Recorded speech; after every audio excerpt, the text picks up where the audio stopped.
Bonjour à toutes et à tous, c'est Hermès, j'espère que vous allez bien, j'espère que vous avez passé un bon week-end, encore beaucoup de volatilité ce week-end sur les marchés crypto notamment, bien évidemment lorsque les marchés de Wall Street sont fermés pour aller chercher un maximum de liquidation. Il y a eu encore des records de liquidation tout au long du week-end, on est descendu jusqu'à 17 300 $ en fonction des échangeurs. Wall Street sera également fermé aujourd'hui, c'est un jour particulier par rapport à l'émancipation des esclaves de 1965 me semble-t-il, je ne sais plus trop. C'est un jour très particulier pour les États-Unis. C'est donc un jour férié puisque c'était hier logiquement, mais comme c'est tombé un dimanche, le jour d'après est chômé. Donc les marchés Wall Street seront fermés. On va parler Bitcoin bien évidemment. On va parler de cette news de Binance par rapport à un achat massif de près de 100 000 Bitcoin qui tourne de plus en plus sur les réseaux sociaux. On l'a également partagé ce week-end sur le Discord. J'aimerais qu'on en reparle ensemble parce que pour le coup on se l'est bien mis la tête sous l'eau par rapport à notre ami CZ et les échangeurs qui font ce marché. Ce sont des personnes qui ont des poches sans fond, ce sont des milliardaires qui font ce qu'ils veulent avec le prix du Bitcoin. J'aimerais qu'on en parle maintenant. Mais avant de commencer, je vous invite toujours à rejoindre le Discord des rois du marché. Vous y trouverez le lien dans la description. À l'intérieur, dans l'onglet documentation, beaucoup d'outils que vous pouvez utiliser, vous en imprégner, vous en inspirer pour aussi trouver votre propre style de trading ou d'investissement, que ce soit sur le court, moyen, long terme, mais également une documentation qui s'appelle la stratégie des 4 rois. C'est un petit PDF tout en haut. N'hésitez pas à vous en imprégner, vous en inspirer pour vous aussi trouver votre propre style d'investissement. C'est une stratégie que je mets en place depuis plusieurs mois, plusieurs années maintenant et qui m'offre d'excellents résultats, que ce soit sur le court, moyen, long terme, voire très long terme, et je l'utilise aussi bien sur les marchés crypto que sur les marchés traditionnels. Et c'est plutôt une stratégie sur le moyen long terme, voire très long terme. Chez les rois, on a le temps et on est là pour 10 ans. On commence tout de suite avec Bitcoin. J'ai remis en place tous mes Fibos, puisqu'on a eu la capitulation et un petit décrochage ce week-end. On est descendu jusqu'à 17 600, mais 17 300, notamment sur des contrats futurs pour aller chercher des clusters de liquidation qui avaient encore bien plus bas. On avait beaucoup de choses qui tournaient dès la semaine dernière par rapport à Ethereum sur des liquidations de hedge funds aux alentours des 984 $ ou 994 $ au niveau des Ethereum. On y a fait un tour, il y a eu des débouclages. C'est certain à 100%. Il y a eu des très gros fonds d'investissement qui ont débouclé des positions. D'autres ont rajouté entre guillemets à leur longue. On le voit extrêmement bien sur nos différents indicateurs techniques. Est-ce qu'on a trouvé ou pas un mode de marché? Jusqu'à preuve du contraire, on n'en sait strictement rien. On attendra bien sûr des structures, mais jusqu'à preuve également du contraire, nous avons confirmé énormément de divergences haussières en 4 heures, en 1 heure, notamment en daily, qui sont en train de se mettre en place, qui ne sont pas encore confirmés. On attendra un retournement de la dynamique haussière, notamment en daily, voire en weekly. Actuellement, nous n'y sommes pas. Dès lors, on attend. On a eu, oui, des jolis rebonds par rapport à un plus bas, mais c'est impossible, voire quasi impossible d'acheter des bottoms de marché. Encore faudrait-il qu'ils soient confirmés, comme de vendre des tops de marché. Certains peuvent le faire, ce sont des whales, c'est la smart money, notamment des échangeurs, et j'aimerais qu'on en parle ensemble dans cette vidéo. Dès lors, on peut avoir des rebonds techniques assez puissants. Pour le coup, on peut revenir assez facilement sur les 382, ici sur les 23 000, 24 000, voire 25 000 $. On avait des clusters actuellement jusqu'à la fin de la semaine au niveau de nos options de put et de call. Je les joue, bien évidemment, je les regarde avec une grande attention. On vient de dépasser les 100 000 bitcoins. C'est quand même pas rien, pour le coup, cette clôture trimestrielle qui devrait être, on l'espère, plutôt verte.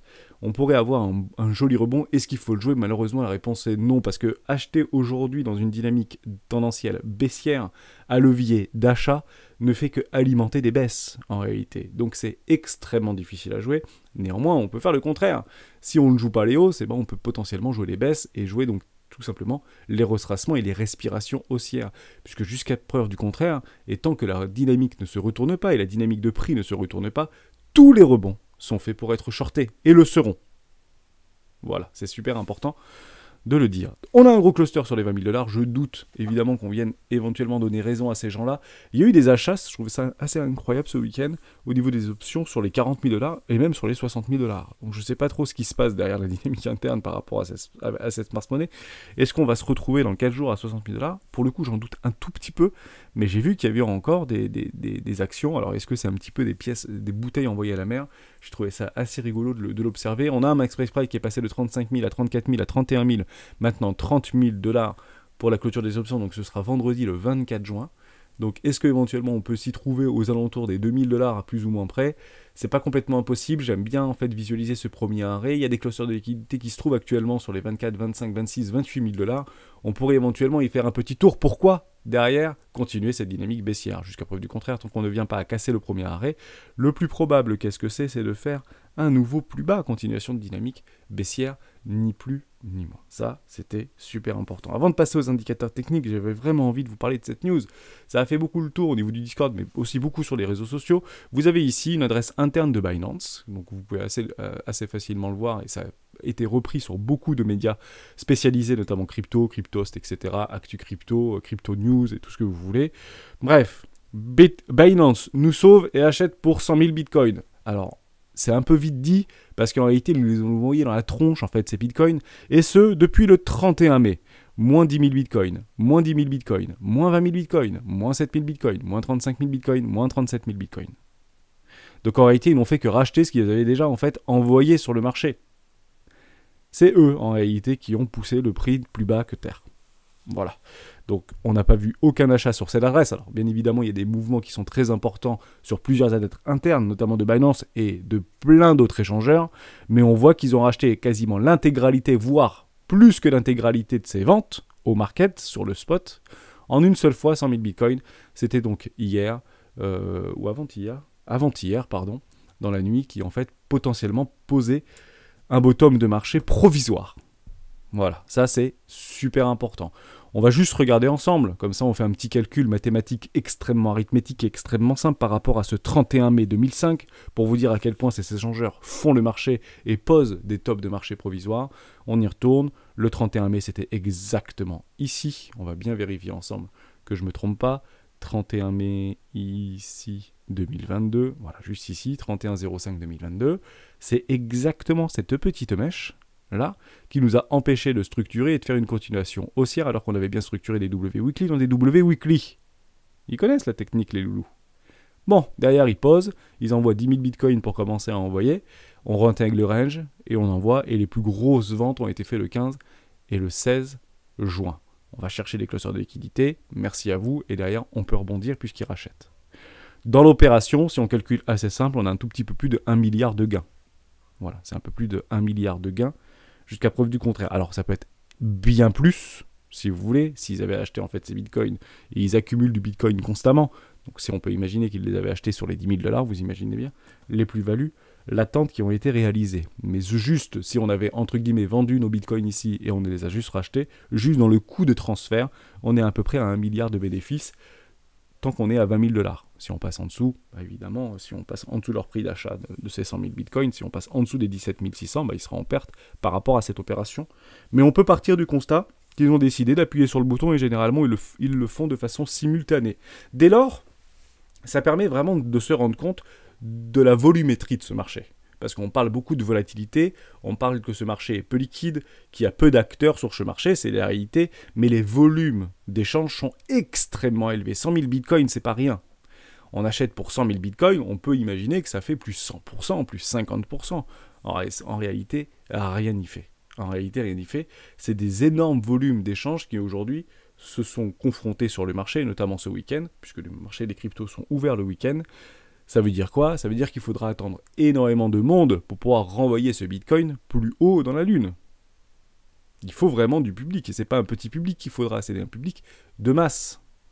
Donc vous prenez 1 million de personnes qui achètent 0,1 bitcoin, ça fait à peu près ce qui s'est passé, une toute petite, entre guillemets, hausse qui nous a été proposée.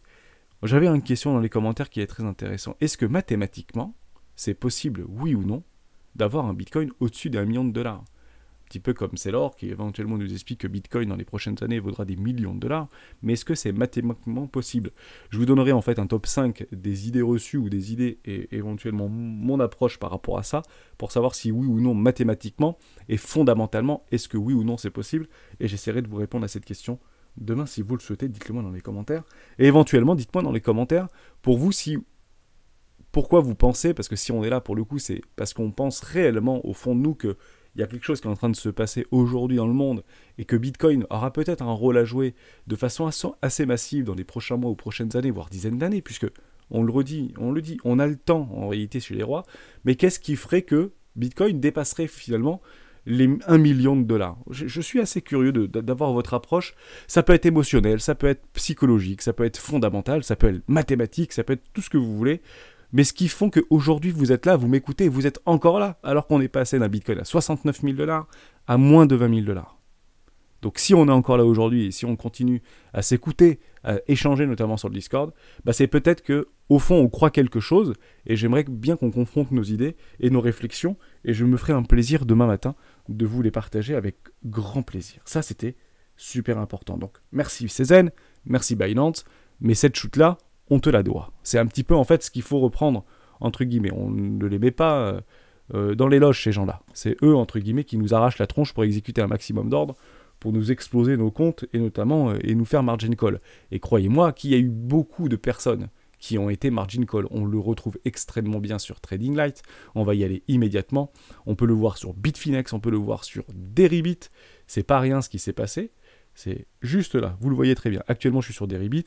Vous avez des clôtures de longue extrêmement massives ici. C'est impressionnant. C'est vraiment impressionnant. Alors que le prix n'a... Bon, il a bien dévissé, on ne va pas se mentir, mais il y a eu des clôtures de longue qui sont assez surprenantes. Donc on revient en fait par rapport à des niveaux d'open interest qu'on avait retrouvés au bottom ici de février dernier, juste ici. Et le prix était bien plus haut.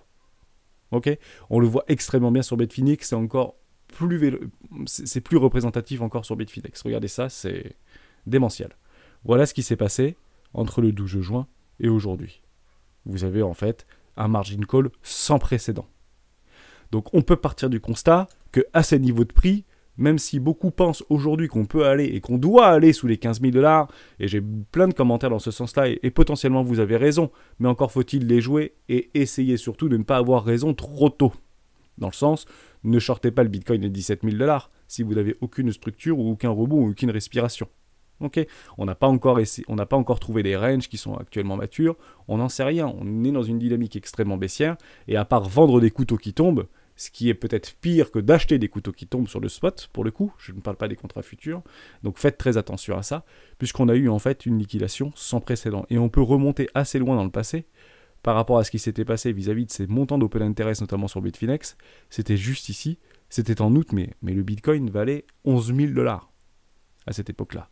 Bon, si on avait une opération de capitulation pour pouvoir décharger ce train d'acheteurs agressifs et notamment à levier, c'est fait. C'est fait. Voilà. Est-ce que ça veut dire qu'on ne peut pas aller plus bas? La réponse est non. C'est très émotionnel, c'est très psychologique. Bien évidemment qu'on peut aller plus bas. Mais en tout cas, on a des ingrédients qui sont agrégés pour potentiellement poser des bottoms de marché.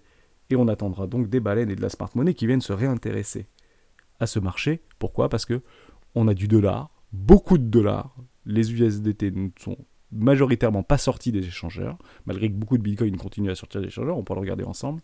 Mais techniquement, on est dans des très bonnes situations émotionnelles de marché pour pouvoir poser des bottoms de marché.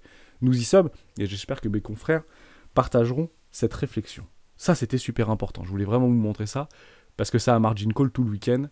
Donc pour le coup, j'espère que vous ne faites pas partie de cette mésaventure, puisque vraiment il ne faut pas acheter à levier ce marché, c'est extrêmement difficile, potentiellement le shorter, et ça on le verra très très bien, notamment sur Coinalyse. On peut y faire un tout petit tour assez rapide. On a ce long short qui continue entre guillemets à s'apprécier, donc c'est très intéressant, c'est clairement ce qu'on peut voir. On a un funding extrêmement négatif, on continue ses rebonds, et vous voyez que ici on a retrouvé, on a entre guillemets reconquis les 20 000 $, et on a en fait encore un funding extrêmement négatif. Les gens ne veulent pas voir ce Bitcoin monter, et c'est exactement de ce dont on a besoin. Bon, ça fait quand même plaisir de voir ce type de choses. On a pris de très belles couleurs. Je crois que j'ai vu du EGLD à plus 33%, ANT à plus 60% ou plus 50% hier. Donc, vous allez me dire, quand vous regardez le graphique de EGLD et qu'on a pris 30%, ça fait juste un petit peu flipper. Je reviendrai juste après sur le BTC1 par rapport au CME. Pardon, c'est pas du tout ce que... voilà, EGLD, bon, ça fait pas rêver l'histoire, malgré qu'on ait pris un bon 30%, quoi. Mais on était bien rentré dans une zone de capitulation. Je sais que vous êtes nombreux à avoir acheté cette zone de capitulation sur un investissement. Et pour être tout à fait honnête, c'est pas une mauvaise idée d'avoir acheté dans une zone de capitulation, parce que c'est potentiellement ici qu'on met des investissements en contre-tendance. Sinon, on les met dans la tendance, bien évidemment, sur des structures ou sur des points bas par rapport à des retracements Fibonacci, notamment les 618, par exemple, ou les 786. Mais dans des dynamiques baissières, mettre un ordre à l'aveugle pour acheter, entre guillemets, en dessous des 40 $ du EGLD, malgré qu'on puisse penser que ça peut revenir à 7 $, etc., n'est pas nécessairement une mauvaise idée. Toujours en spot, 25% de la position qu'on avait décidé de mettre dans EGLD, bien évidemment. Donc ça, c'est dit. On est toujours hedgé pour ceux qui sont toujours hedgés sur les 70 $. On garde bien évidemment notre hedge, hein, parce qu'on n'est pas à l'abri de faire quelque chose comme ça. Ok, super important avec ça. Mais voilà, ça fait des jolis rebonds quand même, hein, on peut le regarder ici. Voilà, plus 50%, plutôt sympa. Ok, super. On revient juste sur BTC1. Je trouvais ça intéressant de... Non, c'est pas du tout ça que je voulais faire. Pardon, excusez-moi. On va revenir. Un petit peu trop pressé, Hermès. BTC1, on n'a pas comblé les gaps en fait inférieurs. Pourquoi? Parce que le marché de Wall Street était fermé, donc on ne peut pas considérer que c'était malheureusement gapé, mais on aurait bien évidemment comblé ce gap de décembre 2020. Et potentiellement ce gap ici, si on était vraiment parti un petit peu plus fort, je pense que si on avait des ouvertures de Wall Street, on serait potentiellement passé vers les 17 100 ou très peu ou méché en dessous des 17 000 $. Ça s'est fait le week-end. Merci CZ pour quand même d'avoir acheté tes bitcoins que nous avons envoyés dans la tronche. J'accuse pas du tout le coup, hein, ça se fait tout le temps, systématiquement, c'est comme ça que le marché en fait se nourrit, il se nourrit de nos liquidités, mais on aurait potentiellement pu arriver dans une première classe au niveau de Bitcoin, et j'aurais potentiellement placé un ordre pas très très loin de là, mais ces gaps en fait sont encore à jouer. Ok, mais il y en a bien évidemment au-dessus, hein, et bien au-dessus, hein, 28 000 $, et ensuite dans cette petite roue de volume profile, aux alentours des 35 000 $, target de JP Morgan, bien plus haut, ça on peut l'enlever, puisqu'on s'est déprécié. Je rappelle également, extrêmement important, est-ce que je l'avais noté? Non, je ne l'avais pas noté. On va faire un petit tour sur Glassnode. Je ne sais plus ce que je voulais. Ah oui, si, trou de volume profile. C'était intéressant. On va un petit peu dézoomer, c'est ça que je voulais vous dire. Donc, est-ce qu'on peut refaire un rebond complètement technique? Oui. Vous voyez qu'ici, il y a un énorme trou dans le volume profile. Donc, on l'avait déjà vu précédemment. Par rapport en fait à cette forte hausse et à ce gap, il n'y avait pas eu de volume de vente, vous le voyez très très bien ici. Bon, maintenant qu'on l'a traversé comme dans du beurre, qu'on s'est fait, entre guillemets, on a accéléré cette chute par des ventes de liquidation et des margin call en cascade, bah derrière on doit revenir potentiellement retravailler et ranger aux alentours des 25 000, 26 000 $. Donc c'est les ingrédients qui portent à croire qu'on aura une respiration. Ça ne veut pas dire qu'il faut jouer, ça ne veut pas dire qu'il faut mettre all-in, vous comprenez bien l'idée, mais c'est pas quelque chose de complètement délirant de ne pas aller plus bas avant de revenir chercher ces 25 000, 26 000, 28 000 et pourquoi pas beaucoup plus haut, hein. Pourquoi pas, mais d'ici là il faudra quand même bien évidemment du temps pour poser ces bonhommes de marché. Ça, c'était aussi extrêmement important. On fait juste un tout petit tour sur Glassnode, parce qu'il y a des choses qui sont en train de se passer et qui sont juste remarquables à observer.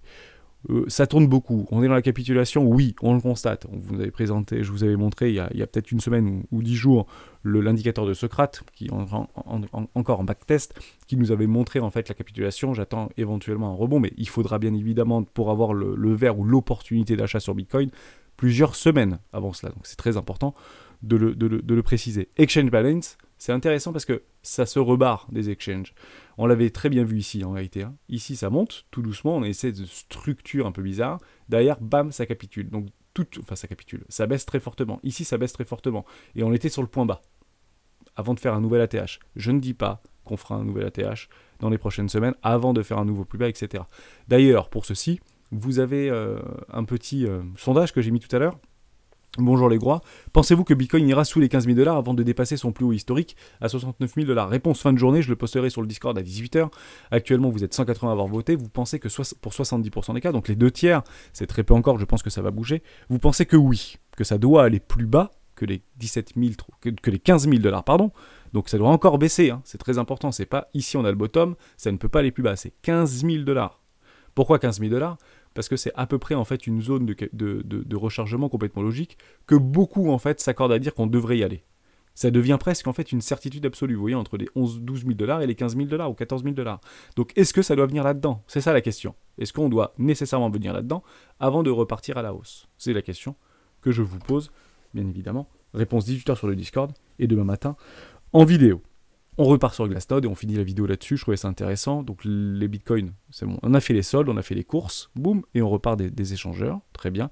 Real Price toujours en dessous, hein, donc les holders très long terme sont actuellement en perte d'une façon majoritaire. Et ce qui est extrêmement intéressant, c'est qu'on va reprendre entre guillemets, vous savez, j'avais bien aimé, il y a peut-être 1 mois et demi, 2 mois de cela, et vous l'avez sur Glassnode, sur toutes les tokens, vous avez le supply top des 1% des adresses. En somme, c'est combien de tokens, enfin la majorité, combien de tokens sont détenus par 1% des adresses disponibles sur la blockchain ou sur le token visé. Donc on va prendre par exemple Aragon, ANT. Est-ce qu'en fait ils ont vendu ces gens-là? Non, en réalité, ils continuent encore à accumuler sur la capitulation. Regardez ça, ils ont encore accumulé. Donc il y a 96,5% des tokens qui sont détenus par 1% des adresses sur notamment ANT. Vous avez sur Basic Attention Token, ici, vous avez encore 91% des tokens qui sont détenus, par 1%, pardon, des détenteurs de ces derniers. Donc ils vendent pas, ces gens-là. On peut les faire tous, si vous voulez. On peut aller très très vite, on finira là-dessus. Vous l'avez sur Glassnode. C'est juste 99% des tokens CRIM sont détenus par 1% des adresses. Ils n'ont pas vendu, ces gens-là. En réalité, les whales, ceux qui détiennent ces adresses, n'ont ni plus ni moins pas vendu. On le voit d'ailleurs sur Mana, on continue presque à accumuler. C'est une petite descente, mais on a continué à accumuler dans la montée assez fortement, et d'ailleurs on n'a pas vendu, en tout cas les whales, la vraie smart money, parce que 1% d'adresse c'est pas beaucoup pour le coup. Ça représente ici, en fait, qui détient plus de 10 000 bitcoins. C'est à peu près ça l'idée, si vous voulez. Entre 5 et 10 000 bitcoins. Donc derrière ENJ, tout pareil, ça continue même à accumuler dans toute la descente, je trouve ça juste dingue. Derrière Egypt, c'est exactement la même chose. Est-ce qu'il y a des nouvelles adresses sur Egypt? Je l'avais ici. Non, il n'y a pas de nouvelle adresse, mais il y a des jolis pics là-bas. Peut-être que c'était les soldes sur Egypt, malheureusement ça fait des nouveaux plus bas. Derrière Holo, on continue entre guillemets à accumuler. Pareil pour Swissborg. Swissborg, c'est... Vous arrivez ici sur un point entre guillemets de continuation de tendance complètement logique par rapport à une structure en W weekly sur le droit de pic. Derrière, ça buste complètement au niveau des tokenomics. Donc les whales ont racheté leurs propres tokens ou acheté encore plus de tokens pour derrière envoyer en fait le CAZ plus bas que terre. Parce que c'est très émotionnel. Mais partez du principe que la réelle valeur d'un token n'est en aucun cas représentée par son prix à un instant T. Super important, on l'a dit dans la vidéo de samedi, ça c'est super important. Et la valeur aujourd'hui, malheureusement, de toute la cryptosphère n'est pas essentiellement représentée par son utilité et par sa capacité à générer du rendement. Mais ni plus ni moins par rapport à une rencontre de l'offre et de la demande à un instant T. En réalité, on n'achète strictement rien quand on achète des crypto-monnaies. Je finirai par cette phrase, et j'ai trouvé ça assez intéressant que notre ami de Zap Crypto, vous savez, vous avez sur les chaînes des rois du Bitcoin, sur la page d'accueil, vous avez tout en bas, ça va switcher sa mentalité. Voilà, hop, tout en bas, vous avez en réalité toutes les chaînes qui sont complémentaires au roi du Bitcoin, qui sont très intéressants, pour indicateur, CryptoJohn, Grand Tank Crypto, Crypto-monnaie analyse, qui est un peu moins sur les Zero Wave. On préfère les Zero Wave sur Crypto-monnaie analyse pour les billets de confirmation, donc je pense qu'il est un petit peu perdu par rapport à son décompte, ça devient extrêmement compliqué. Dans les excès, c'est très difficile à mettre en place sur les Zero Wave. Lux le fait régulièrement sur le Discord dans Analyse Graphique, donc encore merci à toi, et merci bien évidemment à tous les membres qui partagent au quotidien. Il y a beaucoup de membres expérimentés, voire très expérimentés, qui nous font le plaisir de partager sur le Discord des rois du marché. N'hésitez pas à nous rejoindre, on est plus de 10 500 sur ce Discord. Et vous avez Zap Crypto, qui était intéressant, qui avait en fait partagé une phrase très connue de Warren Buffett. Et je pense que, très franchement, il faut se poser la question à chaque fois qu'on achète une crypto. Je le vois, moi le premier, et c'est peut-être une erreur, et j'ai près de 80 cryptos aujourd'hui en portefeuille. Mais il est vrai que je me suis posé cette question et que je me pose à chaque fois cette question. Et Warren Buffett le dit. N'imaginez pas et ne concevez même pas un seul instant de pouvoir acheter un actif financier si vous n'êtes pas prêt à le conserver pendant au moins 10 ans. Dès lors, ne pensez pas l'avoir en portefeuille pendant 10 minutes. Et il est vrai qu'à chaque fois qu'on va en fait appuyer sur le bouton achat, je mets en place mes stratégies de vente à plus 110% pour celles et ceux qui suivent la stratégie 4 rois, plus après des extensions de Fibonacci, genre un 118, parce qu'il y a une forte volatilité. Et on le voit que tous ces tokens qu'on a vus sur Glassnode, 1% des adresses détiennent près de 99, 98, 95% des tokens. Quand il n'y a plus de supply et qu'il y a beaucoup de demandes, parce qu'il y aura ce, entre guillemets, bull market, ça reviendra, c'est une certitude quasi absolue. Pas demain, peut-être pas dans 6 mois, peut-être pas dans 1 an, peut-être après le halving. Beaucoup s'y accordent, toujours des prémonitions autoréalisatrices, bien évidemment. Ce sont des fractales qui se répètent dans le temps. Mais réellement, avant d'appuyer, mettez-vous juste une petite phrase à chaque fois, quoi. Est-ce que si j'achète du super, et si j'achète de l'ANT, si j'achète de l'Axie Infinity, si j'achète du Basic Attention Token, est-ce que oui ou non, je suis prêt à conserver cette crypto pendant 10 ans? Alors qu'on ne cesse de répéter en permanence que 95% au minima des cryptoactifs n'existeront très probablement plus dans les 5 prochaines années. Dès lors, est-ce que c'est oui ou non une bonne idée d'avoir autant de cryptoactifs? La question est ouverte, la réflexion est posée. Merci à tous d'avoir suivi cette vidéo jusqu'au bout. Je vous souhaite une excellente journée, on se rejoint sur le Discord. Ciao. dans une prochaine vidéo.